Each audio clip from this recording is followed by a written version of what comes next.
ha guiado tu camino y a tu lado siempre está. Sus promesas cumplirá y a su tiempo lo verás. Eres parte del pueblo de Dios, Él te levantará, te restaurará y tu victoria llegará.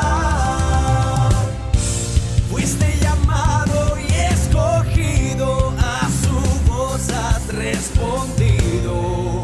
Es tiempo de creer. Centro Victoria, nacimos para vencer. Esta mañana quiero compartir con ustedes algo basado en dos preguntas. Una que hizo el Señor hace 2000 años y otra que les hice yo hace como 2 años. Voy a empezar con la mía, que es la menos importante. ¿Cuántos de ustedes han tenido hambre alguna vez? Levante la mano, no le dé pena, aquí casi todos comemos.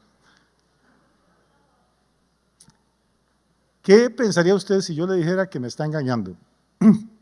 Que usted nunca ha tenido hambre.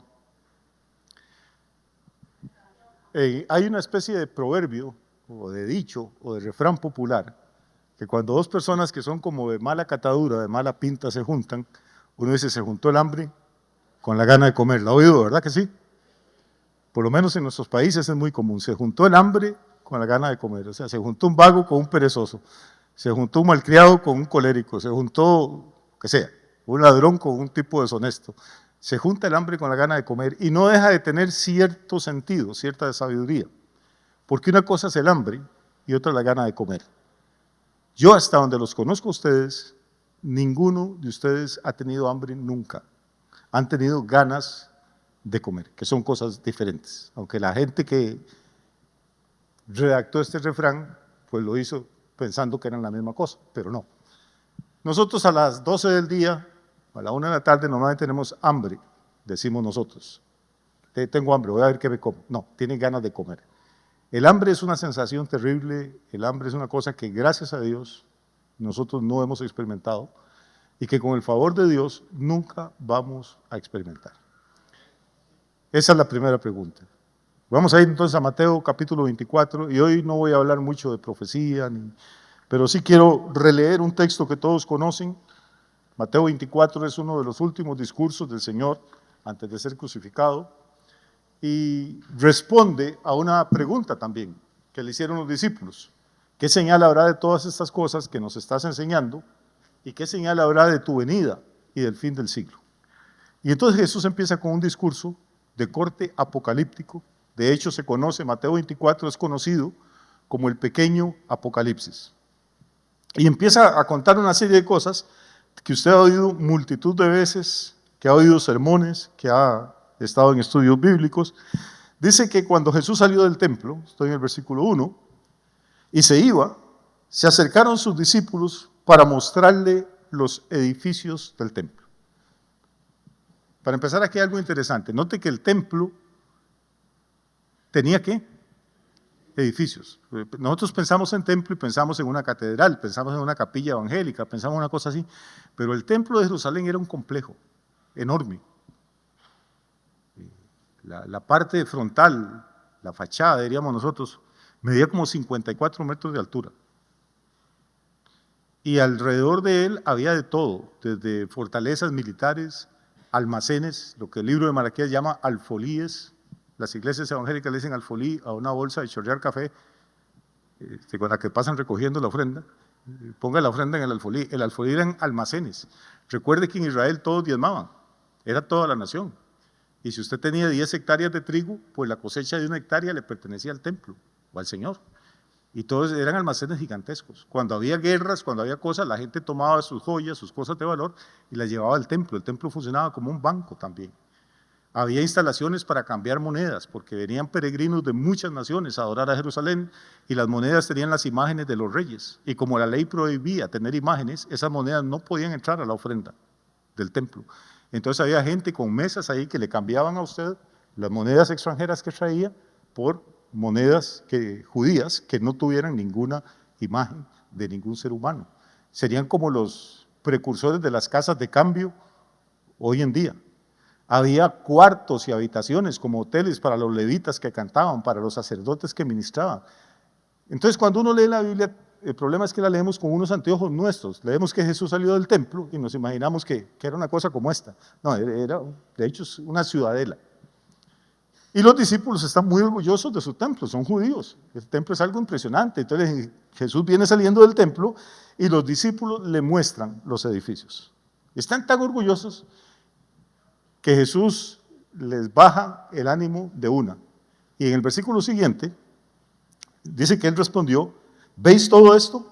De cierto os digo que no quedará aquí piedra sobre piedra que no sea derribada. Y esto les vuela el cerebro. Recuerden, los 12 discípulos son judíos. Saben la historia de ese templo, saben que fue construido por Salomón, que ha sido embellecido por Herodes. Saben que la gloria de Dios cayó ahí. Saben que ahí está el lugar santísimo.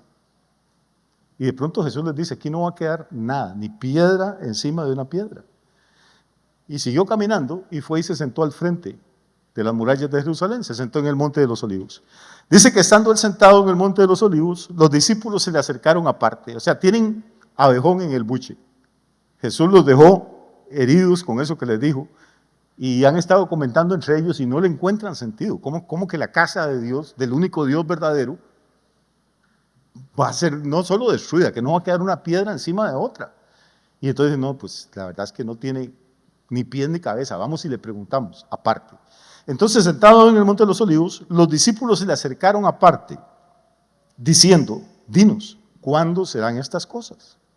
¿Cuáles cosas? Hasta este momento lo único que han hablado es de la destrucción del templo, o sea, ¿cuándo es que va a ser destruido el templo? Y luego le hacen dos preguntas más: ¿qué señal habrá de tu venida? En su mente ellos saben que esa destrucción del templo tiene que ver algo con la venida de Jesús. ¿Qué señal habrá de tu venida y del fin del siglo? Y entonces Jesús se lanza a contestar. Todo el capítulo 24, que se ha prestado a muchas confusiones, usted tiene que entender que en este capítulo 24 Jesús está contestando 3 preguntas simultáneamente. ¿Cuándo va a ser destruido el templo? ¿Qué señal habrá de tu venida? ¿Y qué señal habrá del fin del siglo? Si no entendemos la diferencia entre las 3 preguntas, no vamos a entender nada de este capítulo. Y no se preocupe, no voy a hablar nada más quiero que leamos lo que sigue. Versículo 4 es una cosa extraña la respuesta. Si yo le pregunto a usted ¿cuándo? ¿Cuál es la respuesta? ¿Es una fecha? ¿El martes? ¿Mañana? ¿O es una hora? A las 3 de la tarde. A él le están preguntando ¿cuándo? Y lo que Jesús les responde es: mirad que nadie os engañe. Ya solo eso debería llamarnos la atención. ¿Por qué le pregunta una cosa y responde otra? ¿Por qué? Porque en este tema de la venida de Jesús iba a haber mucha confusión, mucho error y mucho engaño. Entonces lo primero que él hace es: tengan cuidado, vean que nadie los engañe con respecto a qué, pues estos asuntos que me están preguntando. Porque vendrán muchos en mi nombre diciendo yo soy el Cristo, y a muchos engañarán. Y oiréis de guerras y rumores de guerras. Se han oído predicar de eso, ¿verdad? Oiréis de guerras, de rumores de guerras, mirad que no os turbéis, porque es necesario que todo esto acontezca, pero aún no es el fin. Porque se levantará nación contra nación y reino contra reino, y habrá pestes y hambres y terremotos en diferentes lugares. Yo voy a leer hasta ahí. No sé cuántos miles de predicadores a lo largo de la historia habrán predicado este versículo. Se han predicado probablemente millones de sermones, hablando de las señales de la venida de Cristo. Y cada vez que hay un terremoto, cada vez que hay una guerra, estos predicadores se alegran. Dicen: ya Cristo viene, o tembló en tal lugar. Hubo un terremoto de 1.1. Y ni la abuelita lo sintió. O hay una guerra y entonces ya empiezan a predicar la venida de Cristo y al final no pasa nada y lo que ocurre es que el evangelio queda en vergüenza, queda en ridículo. Tenemos que tener cuidado. Hay una serie de señales que Jesús dice: terremotos, pestes, guerras, se va a levantar nación contra nación. Pero hay una de la que normalmente no se habla y es de la que yo quiero hablarles hoy en la mañana, si ustedes me lo permiten. Ahí está, la acabo de leer en el versículo 7. ¿Cuál es la señal de las que hay ahí, de las que probablemente usted nunca ha oído predicar? El hambre. Jesús dice que habrá hambres, y no una, sino hambres.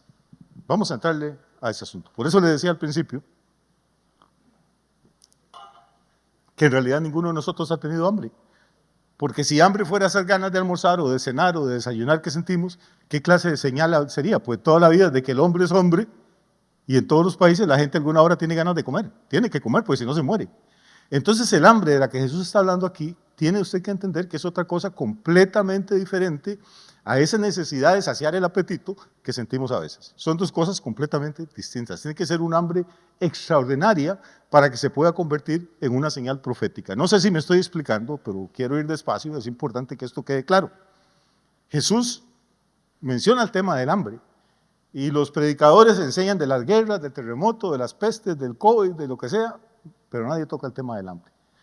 Quiero hacer un pequeñito recorrido histórico, primero sobre el tema del hambre, porque como es algo que gracias a Dios nosotros no conocemos, no entendemos muy claro qué era lo que Jesús estaba diciendo. Entre el año, voy a ir de atrás para adelante, si tiene cómo anotar, anote, si no, pues por lo menos pay attention por un momentito, porque es importante. Entre los años 1315 y 1317, son 3 añitos nada más, de 1315 a 1317, ocurrió algo a nivel de toda Europa, no fue solo en un país. Hubo una racha de cosechas malas en los años anteriores, el clima estaba cambiando y se desató una hambruna donde murieron millones de personas. En esos 3 años, si usted lee la historia, hubo revoluciones, hubo guerra, los campesinos se desesperaban de ver a sus hijos morir de hambre y fue algo terrible. Eso ocurrió en 1317. Voy a dar un salto de 4 siglos. Ahora después le voy a explicar por qué estoy haciendo esto. Y en una provincia de la India, o en una región de la India que se llama Bengala, probablemente hemos oído la palabra el tigre de Bengala, los tigres de Bengala, vienen de ahí. Y esas cosas que los chiquitos queman en Navidad también no vienen de ahí, pero no sé por qué les dicen bengalas. En la India, estamos hablando del año 1770, murieron de hambre 10 millones de personas. Es como si toda la población de Costa Rica, desde el presidente hasta el último indígena allá en Talamanca, de pronto no tuvieran absolutamente nada que llevarse a la boca y murieran literalmente de hambre. Y una vez que resucitaran, se volvieran a morir todos, porque 10 millones es 2 veces la población de nuestro país. 10 millones es un número tan grande que ni siquiera nos lo podemos imaginar. Yo les dije una vez, ninguno de nosotros ha visto 1 millón de nada. Ya cuando usted empieza a hablar de millones, tiene un problema, porque el cerebro nuestro no está capacitado para pensar en términos de millones. Hablamos de 1 millón, pero no sabemos qué es 1 millón. ¿Usted nunca ha visto 1 millón de nada? Hay gente que dice, pastor, aquí en la cartera ando 1 millón de pesos. Bueno, venga al frente y ofrenda otra vez. No anda 1 millón de colones. Usted nunca ha visto 1 millón de colones. Lo que anda son 50 billetes de 20,000 colones, que es completamente diferente. Lo que tiene son 50 unidades de algo. Pero 1 millón de monedas o 1 millón de alguna denominación de billete no lo hemos visto. Pensar en que 10 millones de seres humanos empiezan a sentir ganas de comer y no tienen nada y siguen más ganas y las ganas aumentan. Si usted, yo no soy médico, pero aquí hay médicos, si le preguntara a un médico los síntomas de la desnutrición aguda o de morir de hambre, de morir de inanición, como se llama técnicamente, es algo terrible. Los dolores, la angustia, cómo el cuerpo empieza a canibalizarse, empieza a comerse la grasa de él mismo, hasta que ya no queda 1 gramo de grasa en el cuerpo y entonces los órganos empiezan a fallar y la gente agoniza y muere de una forma que ni siquiera podemos imaginarnos. Es feo que lo atropelle un carro a uno, debe ser feo morir ahogado, hay formas feas de morir, pero normalmente son rápidas. Pero para que una persona muera de hambre tienen que pasar semanas y meses de agonía. Y no solo él. Imagínense la madre de esos niños, imagínense el papá de esos niños, agonizando él también, y no hay nada, literalmente nada. La gente come zacate, se comen las hojas de los árboles. En la Segunda Guerra Mundial, durante el sitio de Stalingrado en Rusia, Un oficial ruso entró a una casa y la gente estaba muriendo de hambre, y la mamá de los niños le dijo que por favor, que por qué no le regalaba el cinturón, que por qué no le regalaba la faja. Y él dijo, ¿para qué quiere la faja de mi uniforme? Y se la dio. Y la señora la picó y la puso a hervir para hacerle sopa a los hijos porque no habían comido absolutamente nada. A buscar nieve de la calle, echarla con una faja de cuero picada y calentarla y hacer una sopa. ¿Tiene idea de lo que es eso?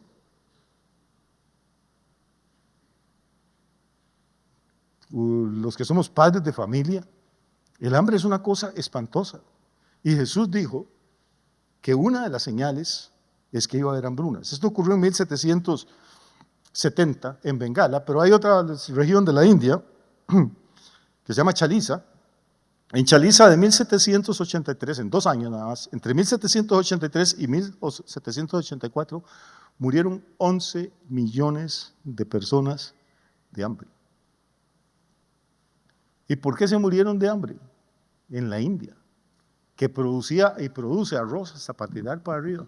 Bueno, porque los ingleses, una compañía inglesa que se llamaba la Compañía de las Indias, que era una potencia mundial, esta compañía, decidió que el arroz tenía un margen de utilidad muy pequeño en el mercado mundial y que dejaba más plata sembrar opio.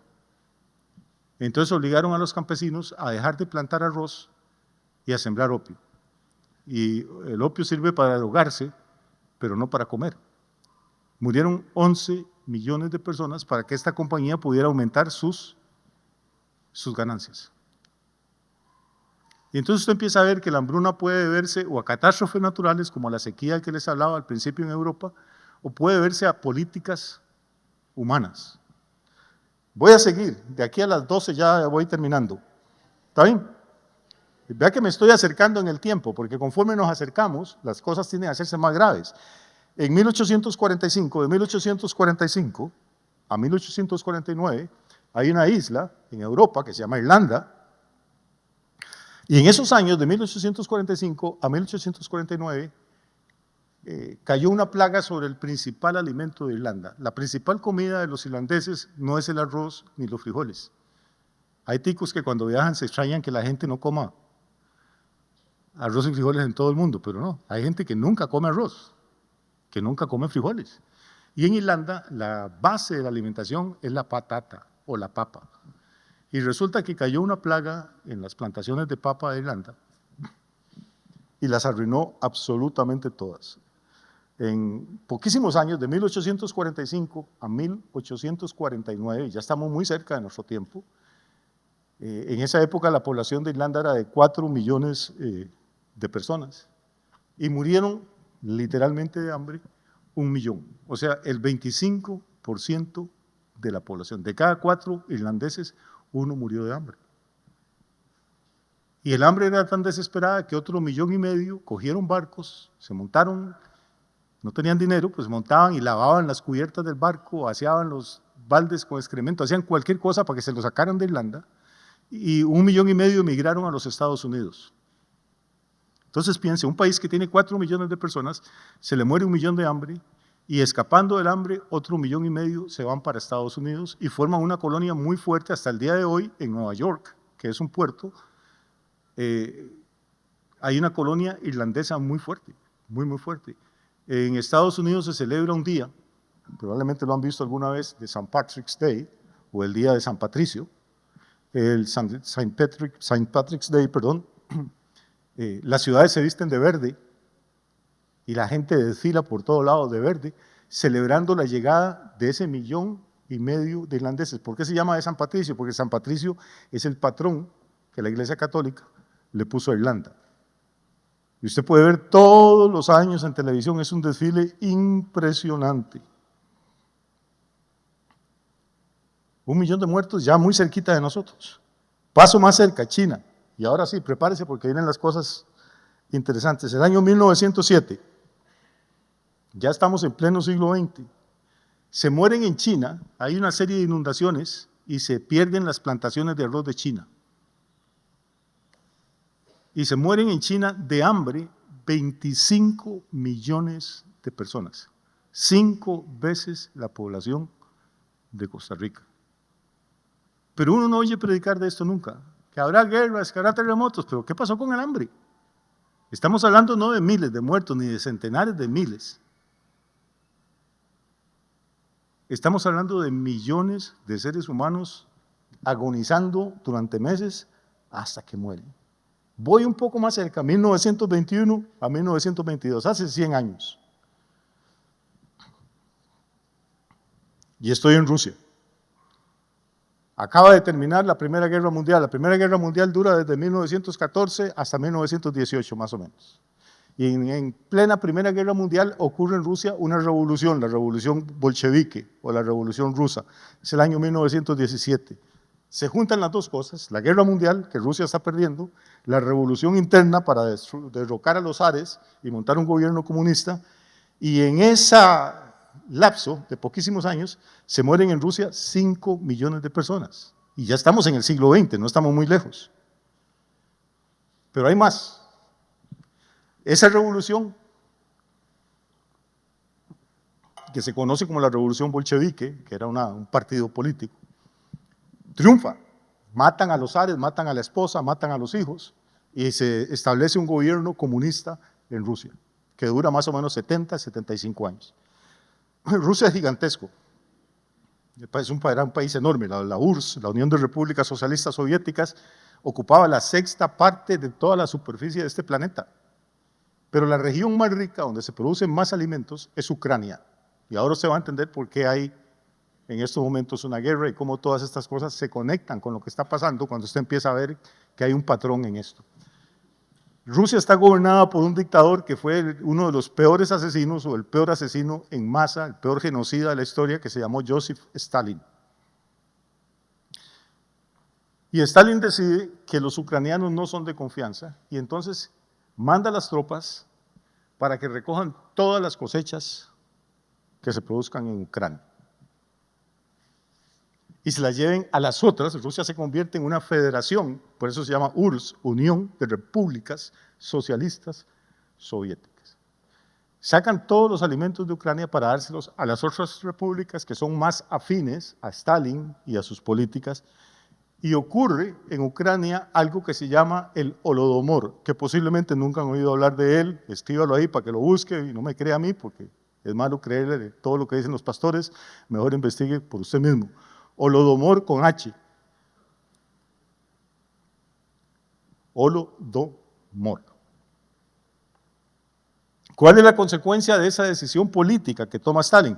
Bueno, desde 1932 y 1933, en poco más de un año, se mueren en Ucrania 8 millones de seres humanos. Y esa es una de las razones por las que hoy en día Rusia está en guerra con Ucrania, porque Ucrania odia a los rusos por lo que le hicieron a sus abuelos y a sus padres. Y este señor Vladimir Putin, que es un dictador, pues lo que quiere es simplemente conquistar a Ucrania porque es inmensamente rico en producción agrícola. Y Rusia es muy grande, pero la mayor parte del territorio ruso está al norte. Hay nieve, hay hielo casi todo el año, no produce alimentos. Y entonces necesitan los alimentos de Ucrania para el resto de la población. Entonces ya lo tenemos ahí, Ucrania, 1932, 1933, el Holodomor, y se mueren 8 millones de personas. ¿Siguen conmigo o ya perdieron interés? Hay gente a la que la historia la aburre, pero créame, si uno no entiende la historia, hermano, no va a entender muchas cosas. ¿Qué pasó esta semana? Esta semana ocurre que el presidente de Colombia, un señor que es borracho, drogadicto y no sé qué más cosas, y loco, y ignorante, exguerrillero, a que yo no entiendo cómo una nación inteligente como los colombianos votaron para que fuera presidente, y tiene ese país hecho una desgracia. Pues el señor fue a hacer un ridículo a las Naciones Unidas, y dijo que la persona que él admiraba más en el mundo era Joseph Stalin. O sea, el tipo que mató a 60 millones de personas de hambre, solo en Ucrania mató a 8 millones en el Holodomor. Y no solo eso, él admira a Stalin, pero dice que el gobierno de Israel, que Netanyahu es un genocida, porque está peleando en Gaza para defender a su país y que no los maten. Entonces el que se defiende es un genocida. el que asesina a decenas de millones, es el ídolo de él. Y no contento con eso, ese señor hace una propuesta a los que están ahí de las Naciones Unidas. ¿Sabe qué les propone? Que hagan un ejército mundial. Que todos los países pongan armas, tanques, misiles, soldados, municiones y los manden al Medio Oriente para destruir a Israel. Este señor, en su ignorancia estúpida y demoníaca, no se da cuenta que lo que está proponiendo es precisamente lo que la Biblia dice.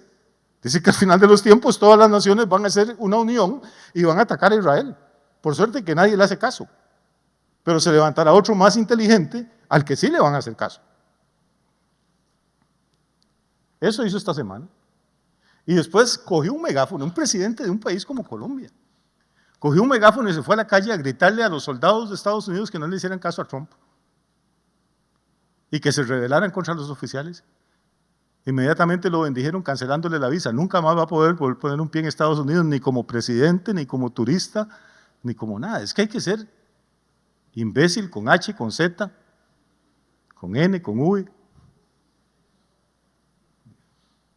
No hay que tener ni un dedo de frente. ¿Cómo una nación como Colombia? Es que yo tengo 40 años de ir a Colombia. Yo amo ese país como mi segunda patria. ¿Cómo pueden votar por ese señor? ¿Y cómo usted va a Colombia y todavía hay millones de personas que dicen que excelente presidente? O sea, el mundo está patas para arriba. O upside down, como decimos los gringos. Los gringos de ahí de Palmares, de Daniel Flores.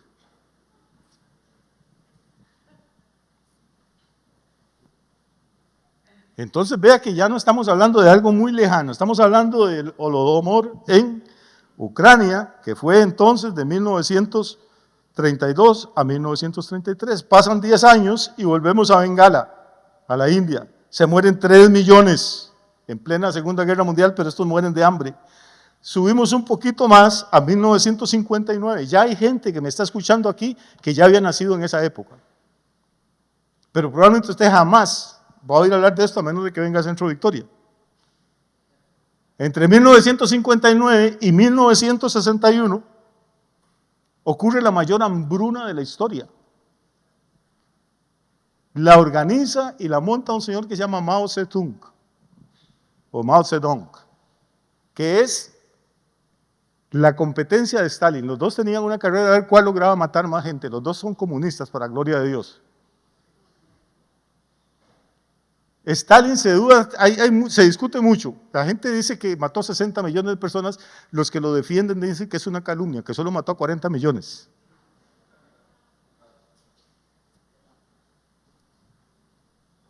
Mientras que en China, este señor, don Mao, se las ingenia, inventa una cosa, una política que se llama el gran salto adelante.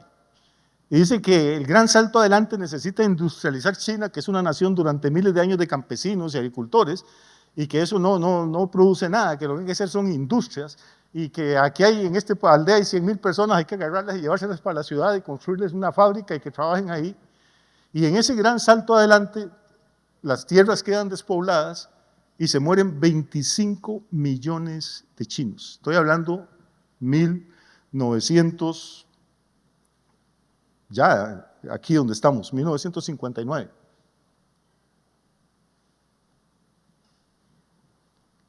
Repito, el problema es que uno habla de estas cosas y para usted son números, el cerebro no puede procesarlas.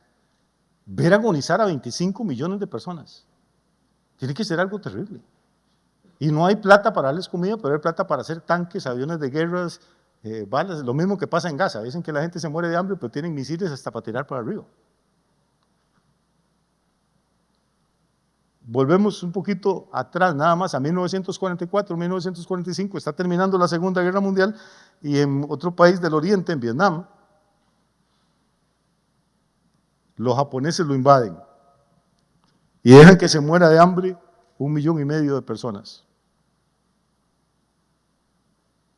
No sé si va sumando los millones, pero llevamos una catizumba de gente muerta. No de animales, no de piezas de madera, de seres humanos, con esposa, con hijos, con sueños, con aspiraciones. 1994, ayer, hace 31 años, Corea del Norte ¿Ha visto imágenes de Corea del Norte? Las calles que tienen, los hoteles que tienen, las cosas de superlujo. Bueno, pues en 1994, el presidente dejó morir a 3 millones de sus ciudadanos para construir esas cosas de lujo que usted ve, que nadie puede usar, ningún coreano puede entrar ahí, y lo más interesante es que no dejan entrar turistas tampoco. Yo he estado en la frontera de Corea del Norte y Corea del Sur, y Corea del Sur hizo un edificio, un mirador, para que uno vea hacia Corea del Norte. Y usted ve hacia Corea del Norte y ve rascacielos, edificios de un lujo extraordinario. Y usted dice, bueno, qué bien que están ahí con el comunismo. Hasta que descubre una cosa. Yo siento que algunos los estoy cansando. Pero creo que a veces es importante, hermanos, pellizcarnos. Voy a echar, sí, están como la lora. Le vendieron una lora a un gringo y le dijeron que era buenísima para hablar. Y el gringuito empezó a enseñarle español, inglés, la lora nunca abrió el pico. Como los extraños le preguntaron, ¿cómo le va con la lora? Ya habla. Dice, no, no habla, pero pone mucha atención. Los veo, algunos sí los veo como la lora, están poniendo atención. Voy a echar el cassette para atrás un poquito, y en la época de los zares, antes de la Revolución Rusa, que como le dije ocurrió en 1917, 1918, Rusia estaba, el imperio ruso era un imperio, estaba gobernado por los zares. Los zares eran inmensamente ricos, vivían en castillos inimaginables, eran los dueños de la gente, los dueños de la tierra, los dueños de todo. Mientras tanto, los mujik, el campesino, se moría de hambre. Y de vez en cuando, allá una vez al año, una vez 2 años, a los zares les daba porque les engancharan unos caballos a una carroza de lujo e ir a recorrer alguna provincia de Rusia. Aquello era una cosa asquerosa, eran barriales, chanchos en la calle, la gente viviendo en isbas, en casas de barro, de paja, en una miseria espantosa. Y entonces había en esa época un primer ministro de los zares, de apellido Potemkin, y el trabajo de Potemkin era que los zares, o la zarina, si era una mujer la que gobernaba, nunca se enteraran de lo mal que vivían sus súbditos. Entonces cuando Catalina, por ejemplo, la zarina, decía, quiero ir a San Isidro de Pérez Celedón, y ella vivía en San José, y eso era una trocha con chanchos, y aquí vivíamos en ranchos, entonces Potemkin se venía con un ejército de esclavos, pavimentaban la calle, y como no había tiempo para construir toda una ciudad moderna, las hacían de cartón. Entonces yo tenía un ranchito de paja con piso de tierra y ellos hacían la fachada de un palacio y lo ponían frente a las chozas. Y cuando la zarina pasaba decía, pucha, qué bien que gobierno yo, vea qué bien que vive mi gente. Pero detrás del cartón lo que había era hambre, ruina, suciedad, miseria. Eso se conoce como el efecto Potemkin o las fachadas Potemkin. Pues eso es lo que hizo el gobierno comunista de Corea del Norte. Por eso ellos no dejan que nadie entre al país. Le dan visa a unas poquísimas personas al año, no le permiten tomar fotos, no le permiten hacer videos, lo meten en un hotel que tiene como 1000 habitaciones y usted es el único huésped, y le asignan un guía y es prohibido saludar a nadie en la calle, hablar con nadie en la calle, no puede ir a ningún lugar que no vaya el guía. ¿Por qué? Porque detrás de la fachada, Potemkin, lo que se esconde es la ruina, la miseria, tan ruinosa y tan miserable que les causó 3 millones de muertos hace poquísimos años, entre 1994 y 1995. Vamos entendiendo ahora qué quiere decir Jesús cuando habla de que una de las señales de su venida iba a ser ¿qué? No solo las pestes de las que hablamos siempre, las guerras, los terremotos, pero el hambre. El hambre es una cosa terrible. Y es tan terrible que pueden pasar cosas como estas. Vamos a leer un momentito, a ver, quiero que vean, porque una cosa es lo que uno dice y a veces una imagen habla más que 1000 palabras. Yo le voy a pedir a los muchachos de video a ver si me ayudan. Eso es Vietnam.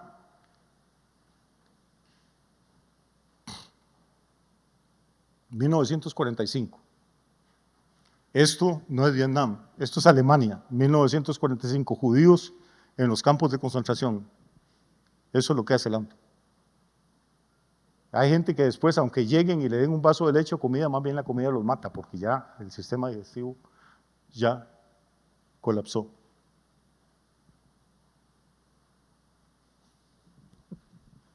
Y si usted ve las imágenes de los niños, es algo más desgarrador. ¿Se acuerda que empecé diciéndole que usted nunca ha tenido hambre? Eso es hambre. ¿Qué puede llegar a ser una persona en ese estado, en ese nivel de nutrición, de desesperación? Vamos a ir un momentito al libro de Isaías, capítulo 36.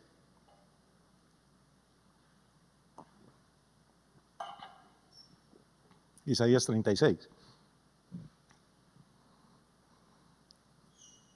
La misma historia está también en el segundo libro de los Reyes, capítulo 18, verso 27.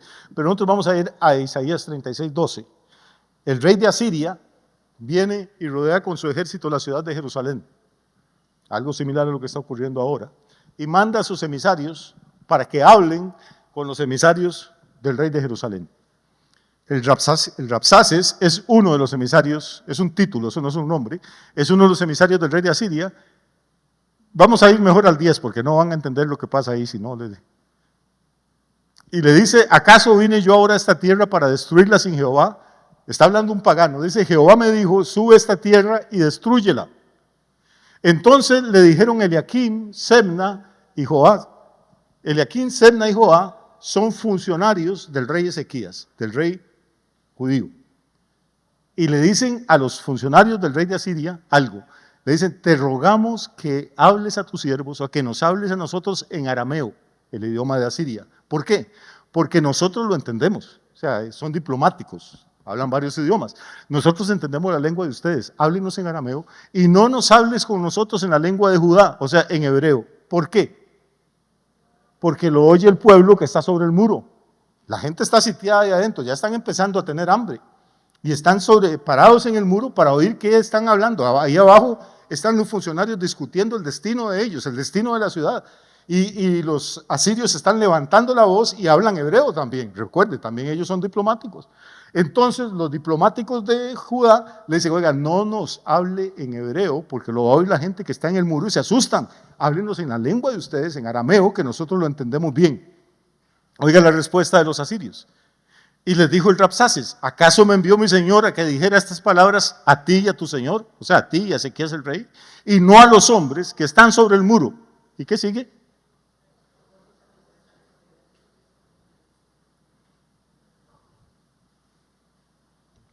La gente que está dentro de la ciudad, que está siendo rodeada, que ya tiene hambre, ¿a qué está expuesto? Léalo, dígalo sin miedo. Ahí, eso no lo escribí yo, lo inspiró el Espíritu Santo. A comer su estiércol. Usted dice, no, eso no es posible, pastor. Y a beber su orina.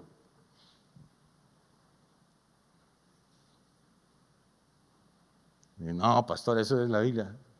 Lea las historias, hermano, de lo que pasaba, por ejemplo, en los campos de concentración, de lo que pasaba en el sitio de Stalingrado. La gente se comía después de los caballos, se comía los perros, después de los perros cazaban los gatos, después de los gatos cazaban las ratas. Cuando no quedaba una sola rata, iban a donde había habido ganado y buscaban entre la boñiga, porque a veces las vacas comían y no digerían bien los granitos, tal vez un grano de trigo o una cosa así, y los sacaban de la boñiga para poderlos hervir y darle algo de comer a sus hijos. Usted nunca ha tenido hambre. Y con toda la tecnología que ha tenido la humanidad en el siglo XX y el siglo XXI, las mayores hambrunas han ocurrido en este siglo. ¿Qué le parece? Y usted dice, pero es que llegar a ese extremo de comer estiércol humano y la orina de uno, bueno, pues sí, pero déjeme decir que hay cosas peores. ¿Cómo, pastor? Peores? Bueno, lea la Biblia, amigo. Vamos a ir a Deuteronomio 28.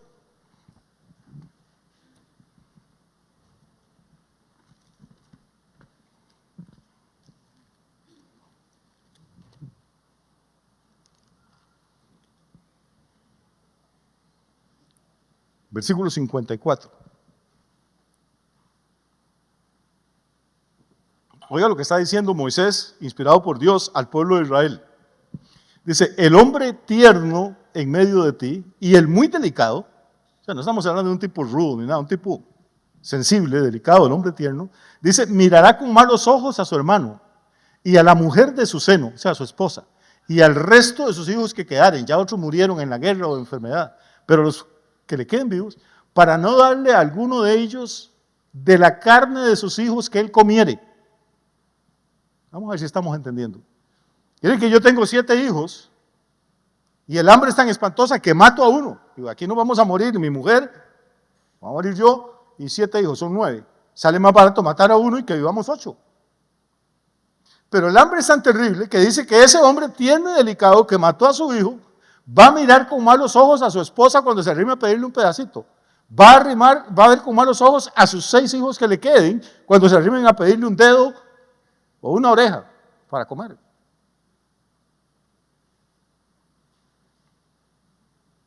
¿Entendemos lo que es el hambre? Eso no lo estoy diciendo yo, ni le estoy diciendo historia, le estoy leyendo la Biblia. Pero sigue, porque puede llegar a ser peor todavía, verso 56.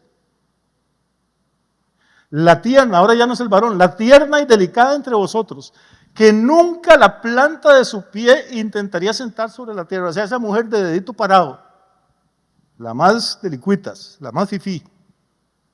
La tierna y delicada entre vosotros, que de puro delicada jamás pondría la planta de su pie sobre tierra, porque se ensucia, de pura delicadeza y ternura, va a mirar con malos ojos al marido de su seno, a su hijo, a su hija, al recién nacido que sale de entre sus pies y a sus hijos que diera luz, pues los comerá ocultamente por la carencia de todo, en el asedio y en el apuro con que tu enemigo te oprimirá en tus ciudades. Y eso se cumplió precisamente en el texto que acabamos de leer, ¿se acuerdan? De Isaías. Cuando les están diciendo que van a comer su propio estiércol, van a ver su propia orina y después se van a comer a sus propios hijos. Ahora tal vez usted dice, no pastor, yo jamás mataré a un hijo mío. No, pero va a ocurrir cosas como estas.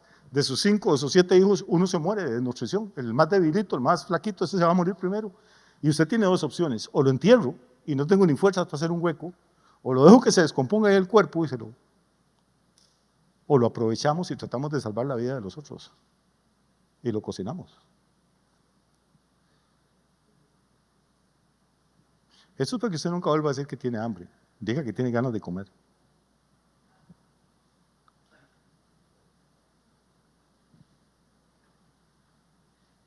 ¿Qué es lo terrible de todo esto, hermano? Lo terrible es que aún no hemos visto lo peor. Todas estas épocas ha habido tecnología, ha habido agricultura, ha habido comida, pero de pronto la hambruna llega, a veces es el clima, a veces es un político loco, a veces no sabemos qué es lo que pasa, una catástrofe natural, una inundación, 2, 3 años de sequía, y el equilibrio se viene abajo y de pronto la gente llega a los extremos más increíbles de el hambre. Esta es la introducción, ahora voy a empezar a predicar. Vamos a ir al libro de Amós.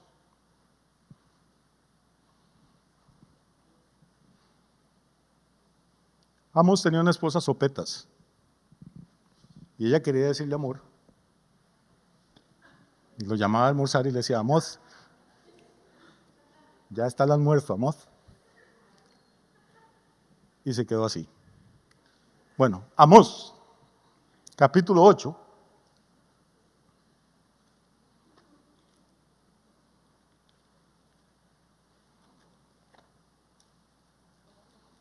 Versículos 11 y 12.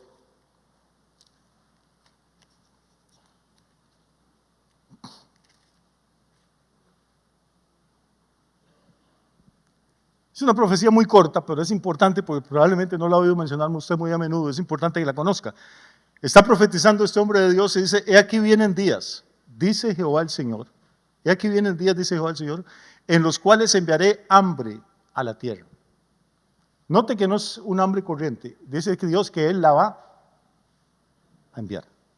Esta no viene causada por un político loco, no viene causada por una sequía, una inundación, tiene un origen netamente espiritual, nace en Dios.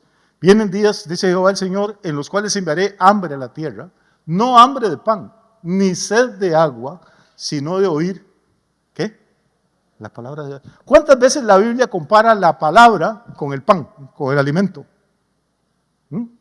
Cuando la Biblia dice no solo de pan vive el hombre, sino de toda palabra que sale de la boca de Dios.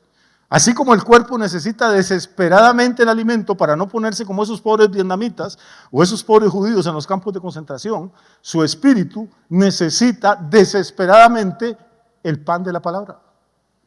No sé si me estoy explicando. Y por eso el enemigo va a tratar por todos los medios que aunque usted esté en una iglesia protestante o evangélica o cristiana o como le quiera llamar, no lea la Biblia, no se alimente usted, que dependa de lo que grita el pastor ahí al frente. Y por eso hay tanto engaño y hay tanto error, porque si el que está aquí hablando se equivoca y usted no estudia por usted mismo, pues usted va a ir al error también. Por eso siempre les estamos diciendo, lea usted, no crea lo que yo le digo, busque usted, confírmelo, investigue. Cuando es la 1, a las 2 de la tarde y no hemos almorzado, el cuerpo nos empieza a mandar señales. El nivel de azúcar baja en la sangre y ya no llega la suficiente sangre al cerebro y eso nos pone inquietos y empezamos a ver qué hay en la cocina. Y si no hay nada, vamos al patio del vecino y hay un racimo de plátanos y mientras el vecino está en otro lado le damos un machetazo al racimo y lo llevamos y lo vemos en la casa. Pero nosotros no nos cruzamos de brazo. Cuando sentimos ganas de comer, nos movemos a buscar el alimento. ¿O no? Solo a mí me pasa. Y si no hay un buen bistec o no hay por una u otra razón en ese día algo de lo que a mí me gusta comer, al final las ganas de comer llegan a ser tan grandes pues que voy a comer hasta cosas que no me gustan. Yo aborrezco la sopa de mondongo. Pero usted me deja 3 o 4 días sin comer a mí y me pone una paila de mondongo al frente y es que ni asco le hago, hermano. Aunque venga en su salsa verde.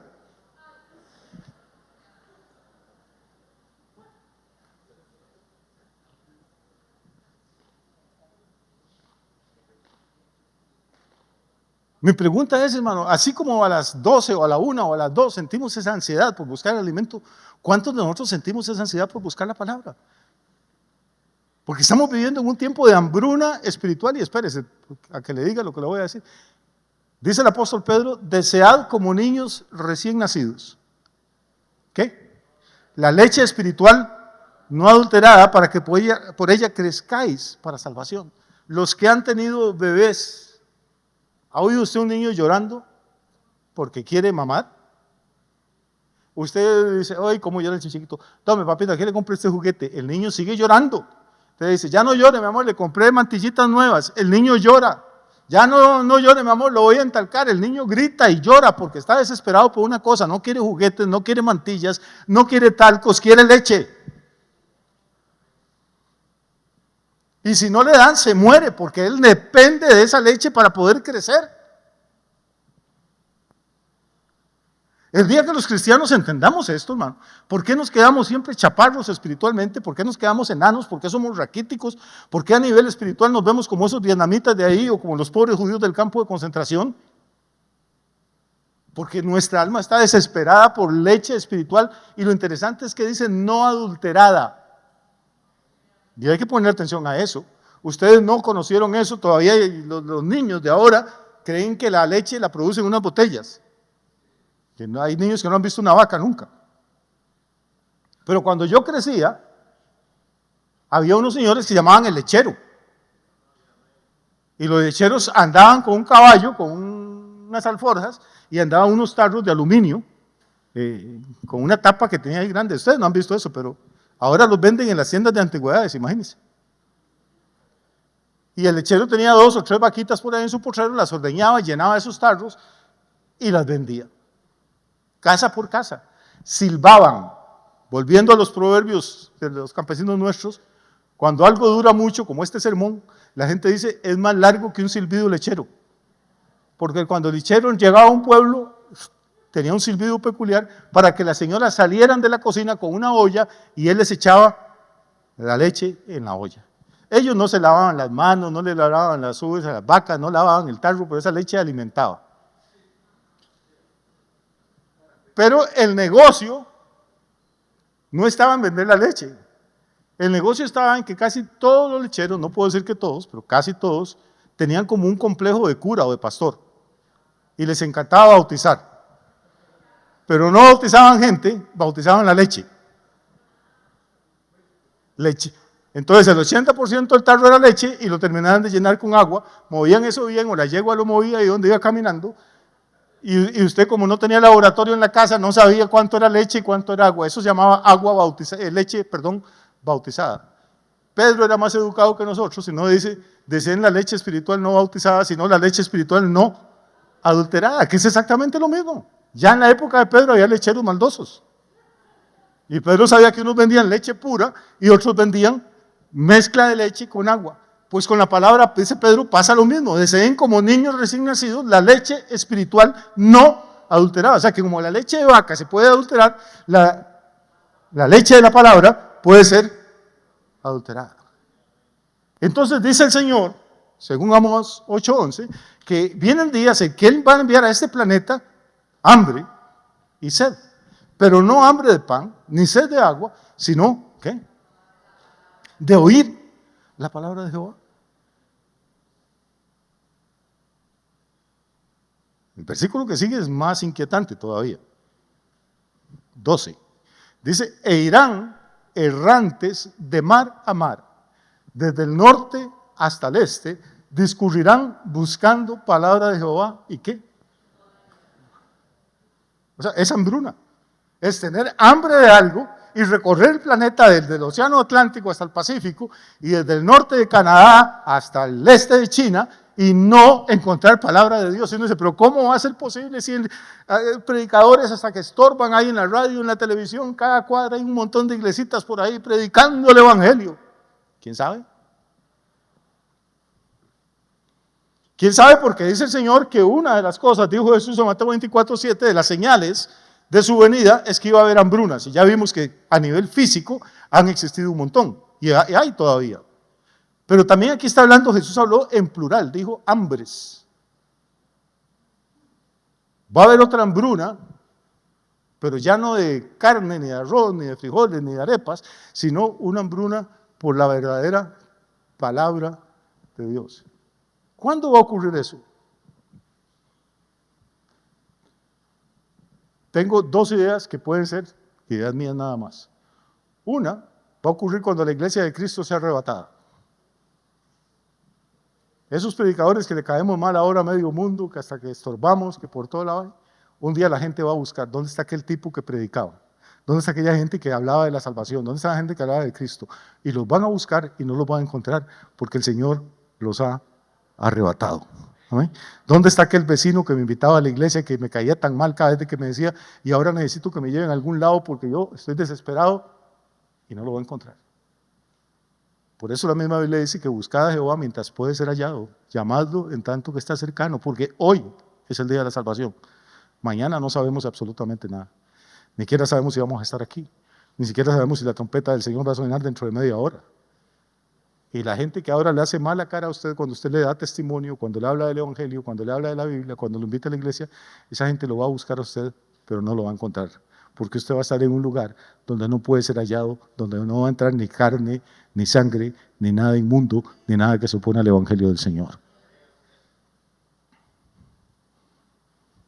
Y como ya vimos lo terrible que es la hambruna carnal, imagine cuál va a ser la situación del mundo a nivel espiritual, la desesperación que podrán sentir. Y recuerde que cuando la gente tiene hambre, come cualquier cosa, si no encuentra alimento. Y ese es el problema hoy en día, hermano. Porque esto se puede aplicar no solo a lo que va a ocurrir después del rapto, hoy en día está ocurriendo también. Hay tanta leche adulterada por ahí y hay tanta gente desesperada comiendo cualquier cosa con tal de llenar el vacío que tienen. Entonces usted ve gente que se mete en la astrología, se mete en la brujería, se mete en sectas, se meten en religiones, se meten en una cosa o en otra tratando de llenar ese vacío espiritual. Y no entienden que esa hambre no puede ser saciada con nada que no sea la verdadera palabra revelada de Dios. Si soportan 5 minutos más, yo voy a ir cerrando para cerrar la idea y no dejarla ahí en el aire. ¿Qué es lo que siento yo que quizás soy un poco o en exceso pesimista?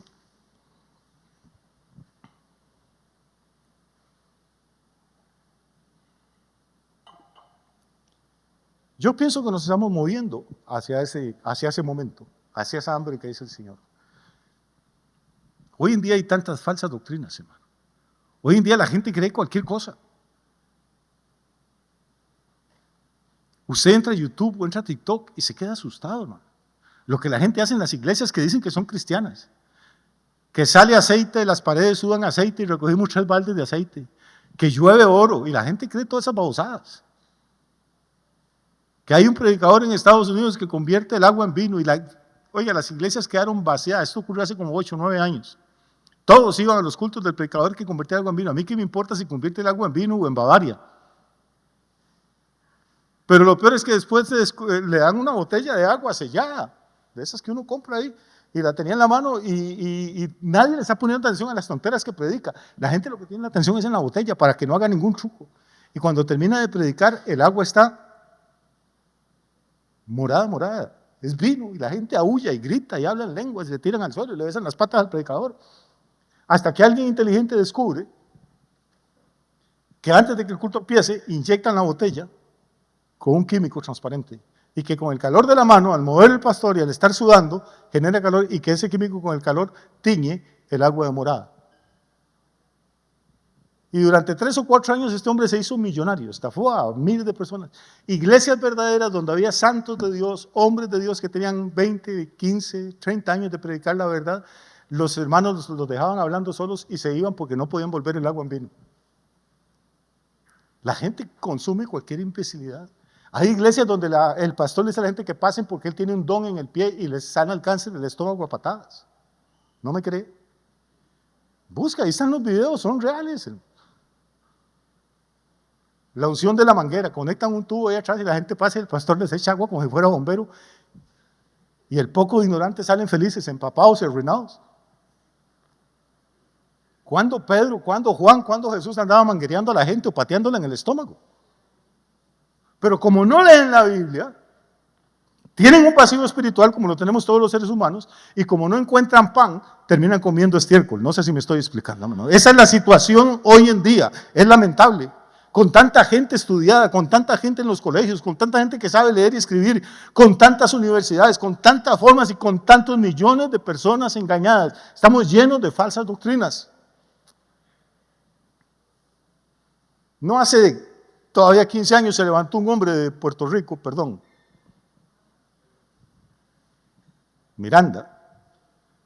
Era un pastor común y corriente y de pronto tuvo una revelación que él no era un pastor común y corriente, él era Jesucristo encarnado. Y empezó a predicar que él era Cristo. Cosa que a mí no me preocupa, cualquier loquito puede decir que es Cristo, que es Napoleón Bonaparte, y lo que merece es mi compasión, que no está bien de la cabeza. Lo terrible no fue eso, lo terrible es que millones de personas le siguieron. Millones, se llama José Luis, se llamaba. En Costa Rica llegó a tener 130 iglesias, pastores que habían predicado dizque el evangelio durante 10 o 15 años, se iban con él y decían que este hombre era Cristo. Se podía hacer un carro blindado, pero no con... Cristo no iba a andar en un carro blindado, tenía que ser de oro el blindaje.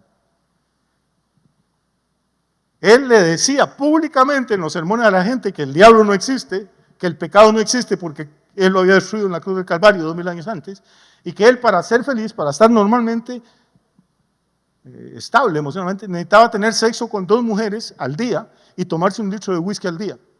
Y la gente corría y ofrendaba y diezmaba para que pudiera pagarse las 2 mujeres y el litro de whisky. Un pastor donde yo estuve predicando en Panamá, y ojalá que esté viendo ese video, porque hace poco me escribió, no le contesté. Este señor les dijo a sus seguidores que se raparan la cabeza al 0 y se tatuaran el número 666 en la cabeza. Y cientos de miles de personas lo hicieron. Tenía mansiones, estaciones de radio, estaciones de televisión.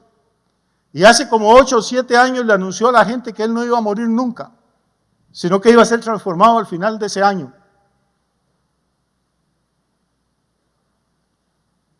Y que la gente iba a ver la gloria de Jesús en él, como en el monte de la transfiguración. Y ese día, yo creo que fue ese mismo día, no puedo decirlo porque repito, no soy médico ni le hice la autopsia, lo que le empezó a desarrollar fue un cáncer terrible. Y la fecha que él dijo que iba a ser transformado en la gloria de Dios era una ruina podrida por dentro de cáncer. Y se murió. Pero eso no es lo triste, no es que se murió, es que su esposa siguió con el negocio. Y miles la siguen todavía. Las cosas más absurdas, la gente las predica y hay millones de personas que lo siguen y dan la casa, dan el carro, lo siguen. Lo más difícil en este mundo, ¿sabe qué es? Es predicar la verdad. Porque la leche espiritual deja menos ganancia que la leche adulterada. Usted gana más plata si vende leche adulterada. Tiene más gente si ofrece milagros baratos y mentirosos. Aquí, hermanos, las paredes no sudan aceite. Los que sudan son los hermanos limpiándolas. Aquí no llueve oro, Dios quisiera. Pero no. Pero aquí, por la misericordia, tratamos por lo menos de predicar una palabra que usted pueda ir a su propia Biblia, orar y consultar al Espíritu Santo y que le dé testimonio que lo que se está hablando es la verdad del Evangelio. Tal vez no sea tan emocionante, tal vez no sea tan atrayente, tal vez no vamos a tener multitudes nunca, pero por lo menos cuando yo me muera y vea a Dios cara a cara, podré tener muchos defectos y muchos pecados, pero nunca el de que traté de torcer la Biblia para engañar a nadie. Tenemos que tener un respeto por la santa palabra de Dios, y eso se ha perdido, hermano. Y cuando se pierde el temor de Dios y a la palabra, se pierde todo. Y repito, antes me daba mucha indignación contra esos predicadores, ahora me da más indignación contra la gente que los sigue, porque toda esa gente todavía no está en época de hambre. En todas las librerías hay Biblias, casi en todas las casas hay una Biblia. Uno se queda a dormir en un hotel y abre el cajón, hay un Nuevo Testamento que dejaron los gedeones por ahí. En cualquier parte donde uno vaya tiene todavía acceso, pero va a venir el día cuando la gente que predique la verdad no va a estar. Van a quedar iglesias por todos lados, van a quedar predicadores, van a quedar denominaciones, pero lo que van a estar predicando ya no es la verdadera palabra de Dios, y la gente la va a buscar y van a morir de hambre, y de hambre terrible, de hambre espiritual. Y cierro con la última pregunta. La primera dije que la iba a hacer yo, y era que si alguna vez habían sentido hambre. La segunda la hizo el Señor Jesús, y esa es la verdaderamente importante. El Evangelio de Lucas, capítulo 18. Probablemente usted nunca va a oír un sermón de este texto. Lucas capítulo 18, versículo 8. Es una historia un poco larga y no tenemos tiempo para contarla toda, pero leamos el cierre porque yo creo que ahí queda claro. Lucas 18, 8 dice Jesús: os digo que pronto les hará justicia. Está hablando de una parábola de un juez. Dice que ese juez va a hacer justicia. Está hablando de la oración. Pero lo terrible, lo que a mí me golpea, es cómo termina ese versículo. Es Jesús el que está hablando. Dice: pero cuando el Hijo del Hombre venga, el Hijo del Hombre es Él. O sea, cuando yo vuelva. Para empezar, está profetizando su segunda venida. Él está ahí. Es como que yo les diga esta mañana a ustedes, hermanos, cuando yo venga aquí a la iglesia, no, pues no puedo decir venga, pues ya estoy. A menos de que esté pensando en irme y en regresar. Pues Jesús está ahí, pero está pensando en que Él se va a ir y sabe que va a regresar. Dice: cuando el Hijo del Hombre venga, y aquí viene la pregunta, dice: ¿hallará qué? ¿Fe en la tierra? Óigame, hermano, Jesús se lo está cuestionando, está preguntando. Yo oigo sus predicadores, que el avivamiento que viene y que la iglesia aquella tiene 5,000 y la otra tiene 20,000 y que... Sí, qué bueno que la iglesia tenga 20,000, pero el estadio Maracaná tiene 80,000. Es que los números no dicen nada. Es esa gente que está ahí congregada, ¿para qué están congregados? Porque las iglesias se han convertido en un show, hermano. Con luces, con máquinas de humo, con cantantes espectaculares, con predicadores divertidísimos y guapos y elegantes, y todas las comunidades del mundo. Pues qué bonito así. Y gracias a Dios, ahora todas las tuvieran. Pero el asunto no es el entorno, el asunto no es si la música es buena o el predicador es bueno. El asunto, ¿qué es lo que se está predicando? ¿A quién se está exaltando? ¿A quién se le está dando gloria? El cuento hoy en día es que fui al culto y el culto estaba muy bonito. Déjeme decirle que lo menos importante es que el culto esté bonito. Perdóneme si le sueno grosero. Nada de lo que hacemos aquí es para complacerlo a usted. Tratamos de darle gloria a Dios, nada más. Esa es la razón. No venimos a entretenernos. Para entretenerme, me quedo viendo un partido de fútbol en la casa, pongo un programa de payasos y me divierto más que oyéndome a mí predicar. No estamos aquí para pasar un rato, no estamos aquí para cumplir con una religión. Estamos aquí simplemente porque creemos que Jesucristo es el Señor, que Él dio su sangre por nosotros en la cruz del Calvario y que es digno de recibir la honra, la gloria, la alabanza y el poder por los siglos de los siglos. Y en la medida de nuestras escasas posibilidades, eso es lo que estamos tratando de hacer en este lugar. Cuando el Hijo del Hombre venga, hallará fe en la tierra. No pregunta si va a encontrar denominaciones, no pregunta si va a haber iglesias reuniéndose, no pregunta si va a haber conciertos cristianos y shows evangélicos, no pregunta si va a haber catedrales y papas, no pregunta nada de esas cosas, no pregunta si va a haber edificios impresionantes. Le pregunta, ¿habrá fe verdadera en la tierra cuando Cristo venga? ¿Habrá gente que de verdad me está esperando a mí? ¿Habrá gente que de verdad me está adorando a mí? ¿Habrá gente que de verdad está creyendo en mí? Y esa es la pregunta del $1.000.000. Morir de hambre física debe ser algo terrible. Pero ¿sabe qué es el asunto del hambre? Que usted no se muere de una vez. Es un proceso que le va consumiendo poco a poco. Y al principio usted no se da cuenta. No, tengo ganas de comer, pero pasan los días y la hambre es más fuerte y más fuerte. Y el cuerpo empieza a mandarle señales a su cerebro. Busque comida, mijo. Con la comida espiritual es igual, hermano. Uno deja leer la Biblia, no es que cae muerto de una vez ni se va a emborrachar al día siguiente. Es que empieza un proceso en que el cuerpo empieza a comerse no la grasa, sino las reservas. Y usted empieza a vivir de lo que aprendió hace un montón de años, pero no está recibiendo ninguna revelación fresca de parte de Dios. Y los predicadores podemos caer en este error si hay algún pastor viéndome. Corremos el error de que abrimos la Biblia para ver de qué voy a predicar el siguiente domingo. Pero hemos de abrir la Biblia para ver qué quiere decirme el Dios vivo a mí a través de su palabra. La Biblia tiene que ser primero pan para el que come y después semilla para el que siembra.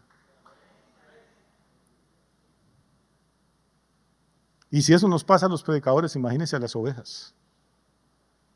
A la mayoría de nosotros no se nos van 2 días seguidos sin comer. ¿Cómo se nos van 2 días sin leer la Biblia? La mayoría de nosotros salimos de la casa, nos subimos al carro o al bus y de pronto hacemos así y decimos, ay Dios mío, María Santísima. Bueno, espero que no diga María Santísima.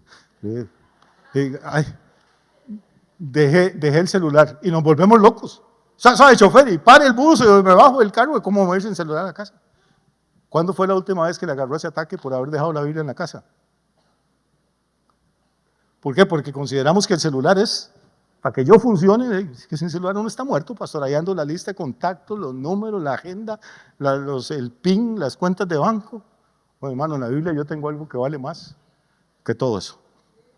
Tengo la declaración jurada por Dios y legal de que tengo una herencia incontaminada, inmarcesible, que ha sido reservada en los cielos para mí, que tengo una silla con mi nombre allá arriba que dice reservado y que el precio fue pagado.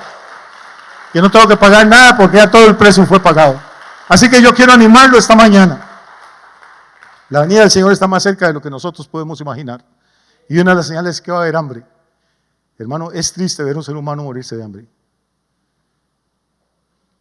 Pero también es triste ver a la gente morirse de hambre espiritual y alimentándose con basura, habiendo pan en la mesa. Cuando verdaderamente el Señor es nuestro pastor, y tengo unas ganas de seguir predicando, pero yo sé que usted tiene ganas de comer. Salmo 23 dice que el Señor es mi pastor y que nada me faltará. Que en lugares de delicados pastos me hará descansar. Junto a aguas de reposo me pastorará. Me guiará por sendas de justicia, por amor de su nombre. Y aunque ande en valle de sombra de muerte, no temeré mal alguno, porque tú estarás conmigo. Pero la parte que sigue dice, aderezas mesa delante de mí, en presencia de mis angustiadores. Unges mi cabeza con aceite, mi copa está llena, rebosando. Dios, cuando Él es nuestro pastor, adereza mesa para nosotros. Y no crea que es una arepita ni una tortilla tiesa. Cuando el Señor sirve la mesa, es mesa. Así que no tenemos por qué morirnos de hambre. Hay alimento en la mesa, hermano. Y Dios quiere que sus hijos y sus hijas no terminen espiritualmente como esas figuras terribles que vimos ahí, sino que crezcamos como hombres y mujeres sanos para salvación hasta la medida y la estatura y la plenitud de Cristo. Que Dios les bendiga, que tengan una semana extraordinariamente bendecida, que la disfruten con su familia.